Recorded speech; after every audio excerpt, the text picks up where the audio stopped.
Nice guys make the girls go lesbo. Bad boys turn the lesbians straight. Most girls are a little bit bi. That's the game, that's a twist of fate.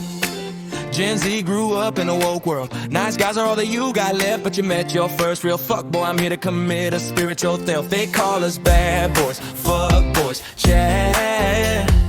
3 nicknames for the truth they fear. Woke, feminist, haters, they can't look away. But the attraction is the only thing that's clear. Nice guys make the girls go lesbo. Bad boys turn the lesbians straight. If you're a little bit bi on the lies on, I'm here to decide your romantic fate. Fail the test tonight. I'm making sure you fail the test tonight. Old school woke, they know we're bad. Hillary stayed with Billy, couldn't keep it in his pants. The old school lesbians hate us too, cause we find a way in, we take the chance. Back in the day, they failed the test. Half of them stayed forever his girl, but the bad boys are gone, only nice guys remain. And the Western world is in a downward swirl. Western girls go lesbo faster than in prison. No man in the cell, no man in your head. In the woke culture, you're ashamed of friends on them. So you choose the girl and you stay in your bed. But you love K-pop, you love BTS. East Asian culture sides with the fuck boy. Hollywood selling the creepy nice guy while you're looking for something that's not a toy.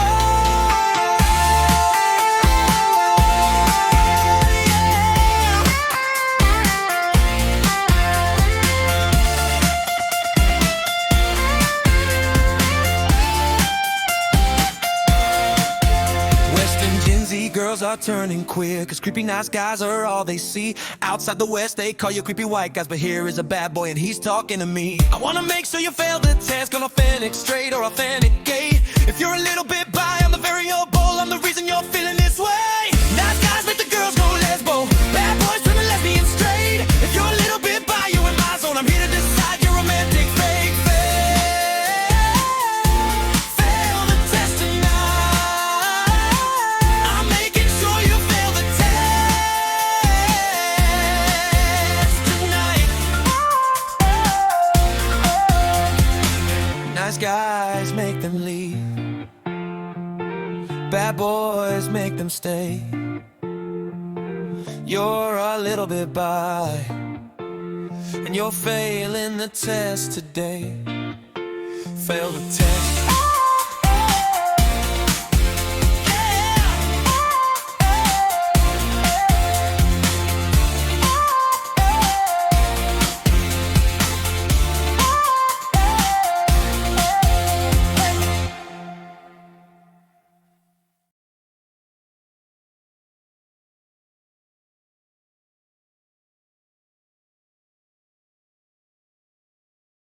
Asking Google Gemini, how do you think we should show what is going on inside Penny's head without looking homophobic? So she is situational queer, prison gay, her whole life, due to she is always surrounded by mate-guarding nice guys. But she doesn't know she's prison gay. She always think she's authentic gay because she got no experience otherwise for comparison. Kurt is gay and not a mate-guarding nice guy, so she can let her guard down. In addition, Penny is developing feeling for Kurt. She's very confused right now. How do we express this in our narrative without coming across as homophobic?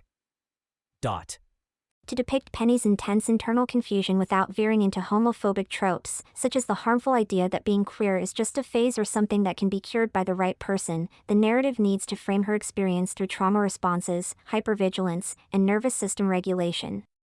Her attraction to Kurt shouldn't be framed as her becoming straight. Instead, it should be framed as her body feeling safe around a man for the first time in her life, causing a profound shift in her psychological defense mechanisms. Here are a few highly effective, visually and narratively respectful ways to show what is going on inside Penny's head. 1. The threat assessment visual metaphor.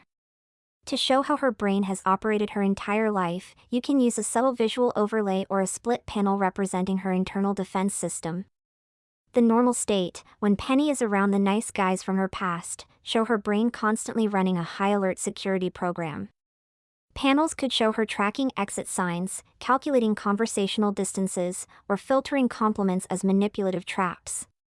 The shift with Kurt, when Kurt enters, show the security program flashing a completely new status, NO threat detected/appetite, 0. The system malfunction, because the threat level drops to absolute 0, the wall she built to protect herself collapse. Her brain doesn't know how to handle a male presence that doesn't want to consume or possess her. The confusion isn't I am straight now, it's my armor is gone, and I am completely exposed. 2. Emphasize emotional safety over physical realignment.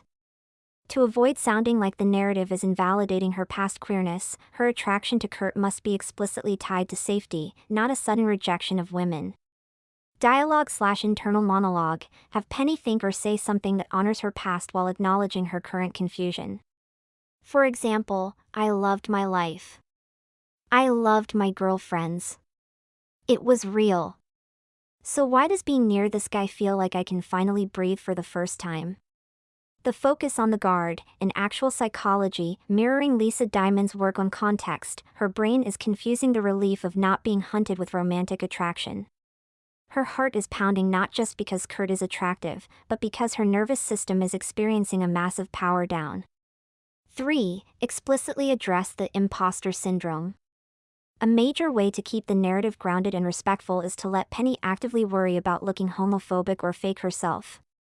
Show her frantically researching online or pacing her room, terrified of what this means for her identity. Have her experience intense guilt. If I feel this way about a guy, does that mean everyone back home who told me it was just a phase was right? Am I betraying my friends? By making her internal struggle about identity crisis and institutional guilt, the audience understands that her past feelings were 100% authentic to the environment she was in. She isn't a fake lesbian, she is a human being discovering that her capacity for attraction was heavily suppressed by survival mechanisms. 4. Contrast the physical versus the rational. In a comic format, you can show the disconnect between her rational mind and her physiological response. Panel A, the mind Penny repeating her mantra to herself, I am a lesbian. Kurt is gay. This is a perfect, safe roommate situation. Panel B, the body a close-up of her hand trembling slightly when he hands her a coffee cup, or her chest tightening when he laughs. The core narrative message. By focusing on the fact that the nice guys forced her into a psychological bunker, Kurt represents the open air outside the bunker. The story doesn't say queerness is situational for everyone. It says Penny's specific environment was so toxic that her survival instinct chose safety, and now that she is truly safe, she has to figure out who she is without her armor. This shifts the narrative from a commentary on sexual orientation to a profound study of psychological survival.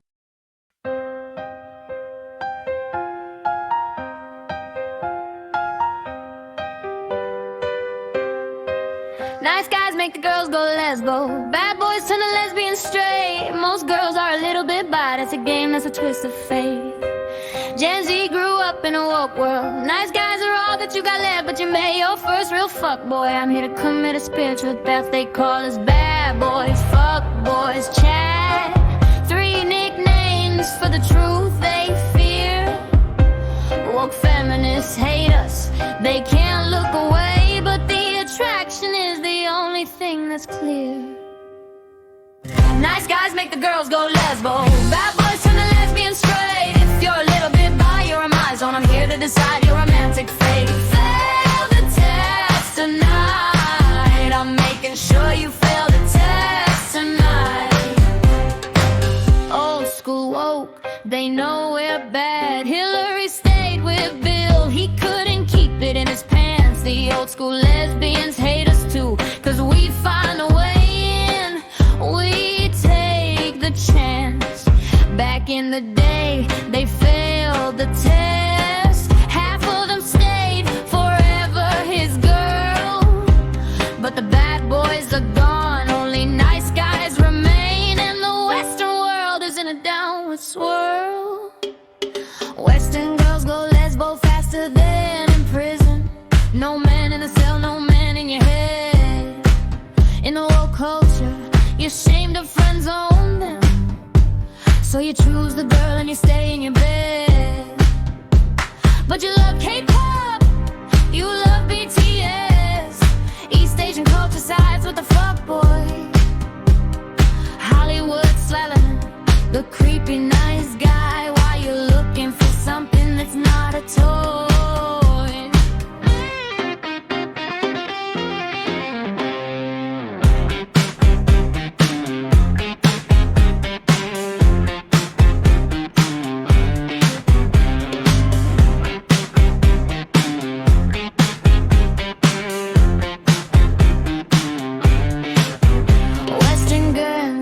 Girls are turning queer, 'cause creepy nice guys are all they see.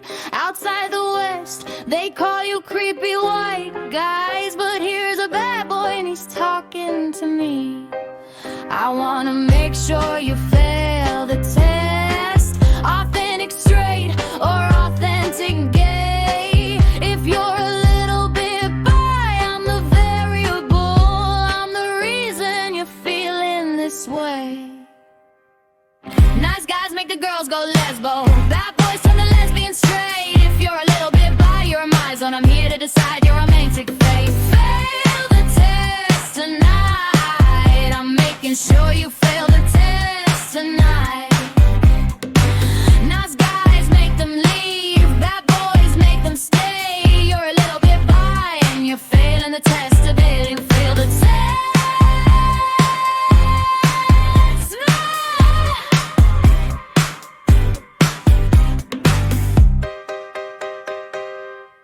Asking Google Gemini.